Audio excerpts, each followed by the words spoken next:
Welcome our brilliant accounting learners. Yes, because if you're with us, then definitely you're learning all the time.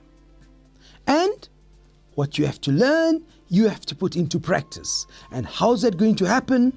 When you work through your past papers and you can apply and you can put into practice what you've seen on Matrix Uploaded.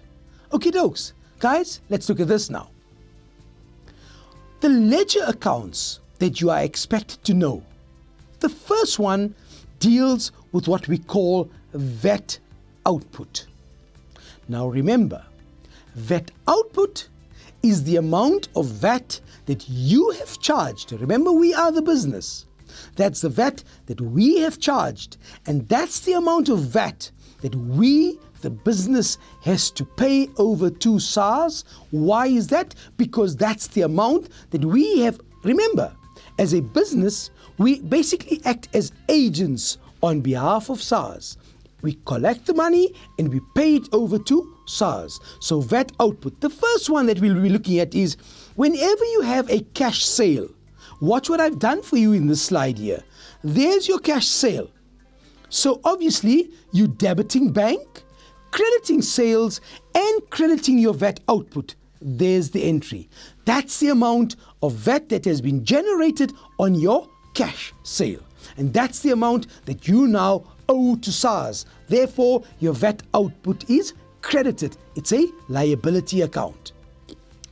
What about credit sales?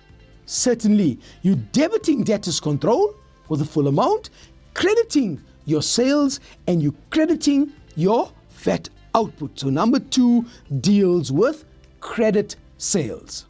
So if you follow step by step, you will see how each of these entries will impact on your ledger accounts. When the owner takes goods for own use, remember this, that even the owner, doesn't matter if you're the owner, you also have to pay VAT.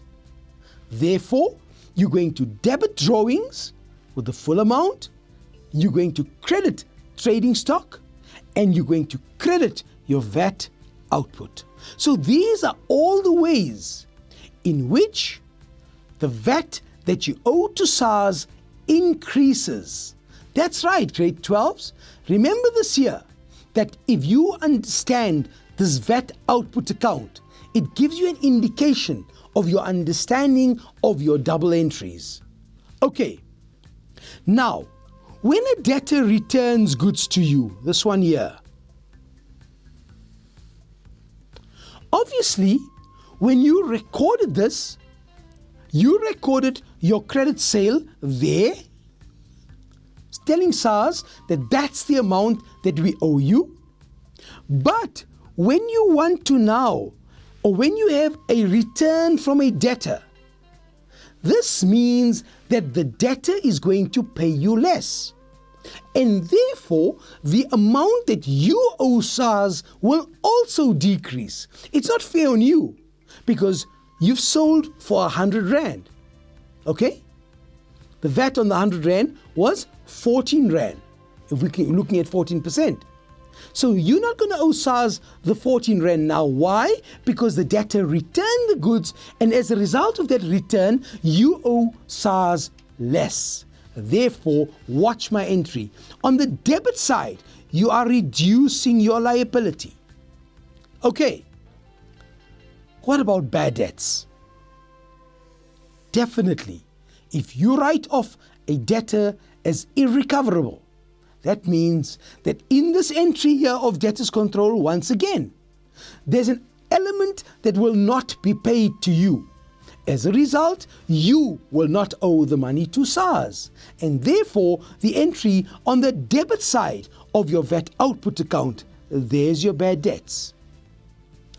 Remember, if you have allowed discount to a debtor, by the same token, you are now not receiving the full amount from your debtor. You're receiving less because you've allowed your debtor a discount. Therefore, you're going to owe SARS less amount of money. Therefore, the entry on the debit side of your VAT output account. Remember, debit side, so you are reducing your liability. What happens if a discount on a check, on the discount that you've previously allowed to a debtor, and that check that the debtor paid you with is now dishonored? Then that discount that you have cancelled must be reinstituted, and therefore this entry becomes necessary. Do you see that this one here and this one here are linked? So therefore, if you've taken off the discount, you're owing SARS less, you debit the account. If you cancel the discount, it's on the opposite side. You owe SARS that amount again. And then, what do you do with your VAT output account? You balance it and you transfer it to a VAT control account. So, this account here, your VAT output account, you can clearly see deals with all the VAT that you are collecting. Okay, now, when it deals with VAT input, this is where we are paying the VAT. Remember, when we buy for cash, it's bank. When we're buying on credit, it's creditor's control. If we're buying from the petty cash, it's my petty cash. Remember, by the same token, if I return goods to my creditors, or if I'm allowed a discount by my creditors, and therefore you will notice that everything around VAT input deals with the purchase when we are buying and we are paying the VAT, and that's the amount that SARS owes to us. And eventually what happens? This is what happens. Your VAT output account is transferred into your VAT control, what you owe SARS. Your VAT input is transferred to your VAT control account, what SARS owes us. We balance this account and it can end off with either a debit or a credit balance. In this case here, we have a credit balance, meaning that's the amount that we owe to SARS. Okay, grade 12s and our accounting students out there, remember, to master VAT, you have to do the calculations. Make sure you understand your VAT control, your VAT input, and your VAT output accounts. Do all of this, practice, practice, and practice. Work through your exam papers. Why? Because very soon, the time will come when you're going to be faced with an exam, and we want you to be an accounting star. Yes, like Ashraf says, keep your feet on the ground, aim for the moon, because if you don't get there, definitely you will be a shining star. Until next time, be good.